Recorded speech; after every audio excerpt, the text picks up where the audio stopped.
लंका निश्चर निकर निवासा, यहाँ कहाँ सज्जन कर वासा। लंका निश्चर निकर निवासा, यहाँ कहाँ सज्जन कर वासा। ये पंक्ति आप सुना होगा, ये पंक्ति आप सुना होगा, अवश्य सुना होगा।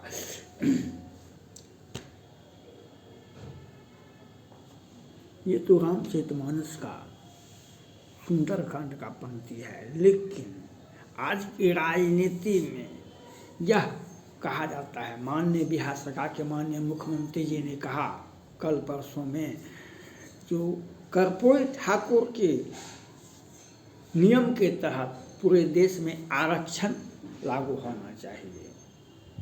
कर्पूरी ठाकुर के आरक्षण नीति पर पूरे भारत में लागू होना चाहिए। माननीय मुख्यमंत्री जी, आप तो 13-14 से ही अलग पार्टी बनाए, अलग प्रधानमंत्री को उम्मीदवार बने, तो भाजपा से राजद में गए, राजद से भाजपा में गए और अपना अस्तित्व ही खो बैठे। आपने कहा 14 वाले 24 में शपथ ग्रहण नहीं करेंगे, 14 वाला 24 में शपथ ग्रहण नहीं करेंगे। अब तेजस्वी यादव जी राजद परिवार में आग लगा दिए, अपना भाजपा में आ गए। तेजस्वी यादव जी, लालू यादव जी के घर में आग लग गया और अपना भाजपा के साथ आ गए। अब जब उसमें थे तो जातिगत गणना के लिए बेचैन हो गए। जातिगत गणना के लिए तेजस्वी यादव जी को आगे किए, प्रधानमंत्री को ज्ञापन दिए, सुप्रीम कोर्ट गए, बार बार सुप्रीम कोर्ट गए और तब हाई कोर्ट के आदेश पर आपने जातिगत गणना करवाया। आपने पूरा बिहार में जातिगत गणना करवाया। क्या मिला? आपका जात, आपका जो जात है वह आपसे प्रश्न पूछेगा। अभी उनकी आवाज़ आप तक नहीं आती है, उनकी आवाज़ आपके पास नहीं आ सकती है। आप अभी सत्ता में हैं, अब बहुत दिनों तक से सत्ता में हैं, इसलिए आपको वह आवाज़ नहीं, वह आपको आपका जात बिरादर जो है कुर्मी कुर्री कुशवाहा, वह आपसे प्रश्न पूछेंगे। आपने समाज में उनको अलग थलग करने का काम किया, आपने समाज में आग लगाने का काम किया, आपने समाज में आप पूरा भारत में महागठबंधन और इंडी गठबंधन बनाए। आपको होता है हम विकास करते हैं। तमिलनाडु के माननीय सांसद ने क्या कहा बिहार के ऊपर? यहाँ आता है पैखाना साफ करने के लिए, यहाँ पर आता है पैखाना साफ करने के लिए, नाली साफ करने के लिए। क्या वह गलत कहा था? क्या वह गलत कहा था? और आपने जातिगत जनगणना के लिए अब फिर जातिगत जनगणना करवा करके समाज में एक क्या हुआ? जातिगत गणना करवा लिए तेजस्वी यादव जी के साथ, फिर आप अलग हो गए तो क्या हुआ? फिर भाजपा के साथ आ गए और क्या हुआ? अब फिर आए तो अब इसके घर में आग लगाने के लिए आप जातिगत आरक्षण की बातें करते हैं। तो आप अकेले पार्टी आपका है, आप चुनाव लड़िए, प्रधानमंत्री बनिए, लोकसभा से पास करवाइए। तो आप तो पीछे पीछे चल रहे हैं, आप आगे कहाँ बढ़े? और आरक्षण 100% दे दीजिएगा, लेकिन सत्ता में बैठे व्यक्ति अगर ईमानदार नहीं होता है ना, तो वह सब कुछ धरा आ जाता है। सत्ता में बैठे व्यक्ति अगर ईमानदार नहीं रहता है ना, तो कहाँ गया? विकास की गंगा तो माका में पुलवा गिरा, वह सावन भादों के वर्षा में गंगा जी में बिना आंधी पानी का हवा में पुल बनने के पहले ही 2-2 हजार करोड़ का पुल गिर गया। अगवानी भागलपुर में, खगड़िया साहेबगंज में बिना उद्घाटन किए पुल गिर गया। तो भ्रष्टाचार सत्ता में बैठे हुए हैं और सत्ता में बैठे हुए भ्रष्टाचार का पराकाष्ठा है, भ्रष्टाचार का पराकाष्ठा है। जितना सबे नचावत राम गोसाई, सब नाचत नरमरकट के नाई, सबे नचावत राम गोसाई, सब नाचत मरकट के नाई। आप सत्ता में हैं, आप नचा लीजिए, लोग नाचेगा नहीं, जो नाचेगा वह चला जाएगा कल। जो भी नाचेगा, जो सत्ता के मद में, सत्ता के मद में जो अपराध करता है, वह कुछ दिनों के बाद उसे दिव्य ज्ञान की प्राप्ति होती है। वही लोग जेल में सड़ते हैं जो सत्ता में देखते हैं कि हमारा अपना आदमी सत्ता में है तो खूब अपराध करते रहो, खूब अपराध करते रहो। आपने आनंद मोहन को निकालने में के बहाने 100 लोगों को निकाले, 100 लोगों को निकाले, उसका किसी का भी डिटेल नहीं दिए, किसी का भी डिटेल नहीं दिए। आनंद मोहन को निकालने के बहाने आपने 100 लोगों को निकाले। यह आनंद मोहन को तो कब नहीं निकाला जाना चाहिए था, लेकिन उनके बहाने निकाल दिए। जो भी आपको करना है खूब कीजिए, लेकिन आपका जात बिरादर आपसे हिसाब पूछेगा। अभी आपसे हिसाब नहीं कोई पूछ सकता है, बिहार की जनता आपसे हिसाब नहीं पूछ सकता है। क्यों नहीं पूछ सकता है? क्योंकि आप सत्ता के मद में हैं, सत्ता में बैठे हुए हैं और आपकी क्रूरता, आपकी साजिश मधुबनी बेनीपट्टी का मोहम्मदपुर, मधुबनी बेनीपट्टी का मोहम्मदपुर में दिन के उजाले में 4-4, 5-5 राजपूत का हत्या तलवार से, धार से, हथियार से काट दिया गया। और आप नितिन नवीन जी के यहाँ होली खेल रहे थे। यह और थाना प्रभारी और पटना से कंट्रोलिंग होता है, थाना से पुलिस, थाना निकल नहीं सकता है पुलिस। और कहने के लिए अजवानत तो कितने शराब से लोग मरे हैं। आप तो सत्ता में हैं, विकास की गंगा बहा देते, शराब से कितने लोग मरे हैं ये तो बता दीजिए। कोरोना से कितने व्यक्ति मरे थे, उसको कितना को लाभ दिए, 4-4 लाख रुपया।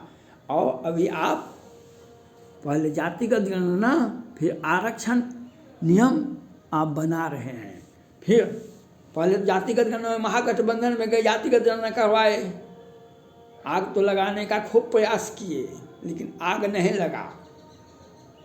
आग लगाने का खूब प्रयास किए। कर्पूरी ठाकुर भी को याद कीजिए, कर्पूरी ठाकुर जी को याद कीजिए थोड़ा सा। 78-79 में वे मुख्यमंत्री बने थे और उन्होंने ही बैकवर्ड फॉरवर्ड आरक्षण लागू किए थे। उसके बाद सत्ता में आए भी थे का, 78-79 के बाद जो वे सत्ता में आए थे और 2.5 साल ही रहे थे, उसके बाद सत्ता में भी आए थे। उनके बाद सत्ता में जो समाज में विच्छेद पैदा करेगा, समाज में जो संधि विच्छेद करेगा, जो जातिगत गणना लाएगा, जो समाज को बैकवर्ड फॉरवर्ड में तोड़ेगा, हरिजन और दलित और अदलित महादलित में तोड़ेगा, जो समाज को बांटने का प्रयास करेगा, वह सत्ता में लौट के नहीं आता है। जो सनातन धर्म को कितना गाली, आप जब मुख्यमंत्री थे सनातन धर्म को कितना गाली दिया था, आप सनातन धर्म के प्रति अब कैसे आ गए? तभी तो भी मुख्यमंत्री थे आप। 100 में 90 हमारा है, 10 का शासन नहीं चलेगा, आपके ही मंत्रिमंडल के सदस्य थे। अब कहाँ हैं? जातिगत गणना में तो कितना प्रतिशत आपका है? जातिगत गणना में कितना प्रतिशत आपका है बताइए? 100 में 90 हमारा है, 10 का शासन नहीं चलेगा, नहीं चलेगा। और रामायण को और रामायण की व्याख्या भी करते थे, करवाते थे। जातिगत गणना के लिए हाई कोर्ट, सुप्रीम कोर्ट बेचैन हो गए थे। अब पुनः इस गठबंधन से उस गठबंधन में आए और अभी आप भाजपा के साथ आए तो आप फिर आरक्षण नीति का पालन करते हैं। तो आप अकेले आरक्षण चुनाव लड़के देखे न लीजिए, पूरा देश में आरक्षण लागू हो, 100% आरक्षण लागू हो, इसमें कहीं भी। लेकिन समाज को मत बांटिए, समाज को, जाति बिरादरी को मत बांटिए। अब तो जातिगत गणना करवा लिए, अब तो सब कुछ तो हो गया। वो गयो सकल समाज चढ़ई, प्रथम लोग मोह बस। और उलटी पुलटी लंका सब जारी, कूद पड़ा पुण्य सिंधु में जाए। उलटी पुलटी लंका सब जारी, कूद पड़ा पुण्य सिंधु में। आप महावीर नहीं हैं। आपने समाज को हर जाति धर्म में आपने विच्छेद पैदा किया है। और आपने चाहे उस गठबंधन में चाहे इस गठबंधन में, लेकिन आपका पार्टी का विस्तार नहीं हो रहा है। आपको सोचना चाहिए, आपका पार्टी का विस्तार होना चाहिए। आपका अगर पार्टी का विस्तार सोचते तो आपको बिहार से बाहर भी 2-4 सांसद हो जाता, 2-4 विधायक हो जाता। लेकिन आपका पार्टी बिहार में ही संकुचित हो गया, क्योंकि हमारा समाज समरस समाज है। समाज में सभी व्यक्ति का मान सम्मान होना चाहिए। हम जातिगत जनगणना का विरोध नहीं करते हैं, अति विरोध, प्रचंड विरोध करते हैं। लेकिन जहरीली शराब से मरने वालों के लिए शराब पर बैन सुप्रीम कोर्ट ने लगाया है। सुप्रीम कोर्ट ने लगाया शराब पर बैन, और जातिगत गणना पर भी सुप्रीम कोर्ट के आदेश पर हुआ। और शराब से कितने लोग मरे यह नहीं बताया जा रहा। यह सुनवाई नहीं होगी। लेकिन जातिगत तत्काल जनगणना तत्काल करवाइए, यह आदेश हो जाता है। और जातिगत गणना से भी आपका लॉस हुआ। शराब पर बैन लगाने से भी आपका लॉस हुआ, आपका व्यक्तिगत लॉस हुआ। और समाज को बांटने का प्रयास किया, आरक्षण नीति को भी लागू किया, उससे भी आपका व्यक्तिगत लॉस हुआ। और लेकिन आप नहीं समझते हैं, हमें आप पर भरोसा नहीं है।